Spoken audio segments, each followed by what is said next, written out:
Hello, Arizona. I'm Sharon Harvey. This is the Race Politics in Arizona. We are here in the state capitol here in Phoenix, and we're joined by candidate Legislative District 29, Aaron Borges. How you doing, Aaron? Good, Sean. Good to be with you again. Thank you for being here. You bet. It's been a while since we've seen each other. How Yeah, you yeah. doing? The race is going really well. We started back in January 17th of 2013, looking primarily to see if there's an option to run in such a lopsided district. What we found is with the independents in our district, it's actually a winnable race.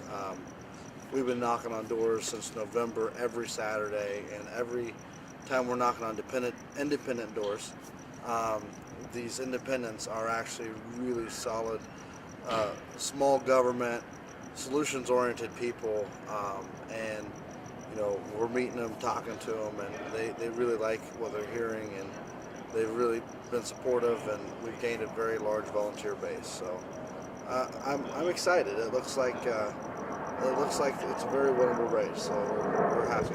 Okay, now I hear that you have some new endorsements. Tell us about these new endorsements. Yeah, I've got some endorsements. I was very humbled to get Congressman Trent Franks. He's from Congressional District 8.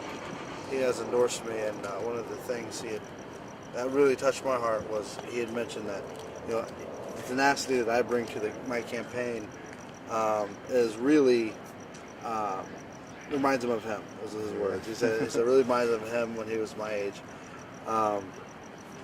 Now that was a great endorsement. The Arizona Citizens Defense League PAC, they have endorsed me as well. Said I'm the only true conservative in the race, and that was after a pretty solid litmus test of where I stood on the issues. Also, the up-and-coming candidate that's running against Tom Horn, Mark Brnovich, he's the former head of gaming in Arizona. He's actually running for the Attorney General spot, and me and him met. He's been endorsed by Bill Montgomery and a few others, and he came out and gave me a very stunning endorsement, and said that I'm part of this new generation of leadership that is really needed to kind of break some of the gridlock here. Aaron, tell the viewers what is the biggest need on your campaign that you need? Yeah, so that's a great question. I'm glad you asked it. One of the issues I have in my campaign is I know people that know me in different facets. I'm a Little League coach. I volunteer as a coach for the Gridiron 9 to 11-year-old football boys. And I'm also very active in my church with the music portions of my church. And then on the other side of that, I sit on a board for NAFA of the West Valley. And, I'm running a business myself.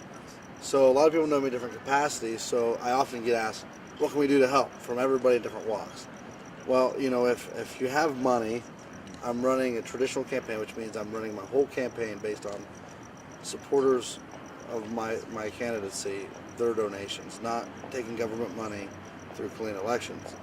I have a hard time being a champion for the taxpayer and then turn around taking taxpayer money to run my election. So I'm not doing that. I'm running a very difficult way of raising every penny myself. So if you know me in the capacity, if your capacity is to help financially, www.ab4az, and that's FORAZ.com, ab4az.com, any donation, $5, $10, $20 is huge. It buys literature when we're out walking. It helps provide hot dogs when we're walking, and we're trying to help our volunteers. And to the next point, if you know me in the capacity where you're young, able-bodied, you got some time, another big help is come be part of the volunteer team. Our volunteer team is walking every Saturday, and it's really great that we're finally getting big enough to where now instead of having everybody walk every Saturday, we have some groups that walk this Saturday, another group walks next Saturday. And, opposed to a congressional district race or a governor race, we don't get a lot of airtime on the big TV networks. We can't afford it, and it's just not practical. It's not the norm for legislative races. So really, for a legislative race, for us to win it, We have to be knocking on doors, making those personal contacts. It's that much more important for us because that is our contact. That's how we engage. So you can always go on our website, www.ab4az.com, and sign up to be a volunteer, sign up to help put up yard signs when we're allowed to start doing that. And obviously, any financial contribution is huge. So that's really the biggest need. That's the hardest part of the campaign is ask for money, but it's the most necessary because we're not taking government money to run our campaign. We're running it on supporters, donation who believe in the conservative principles that I will bring to the office. Well, thank you, Aaron. You It's bet. a pleasure You bet. always seeing you. Everybody get out there to the polls and vote.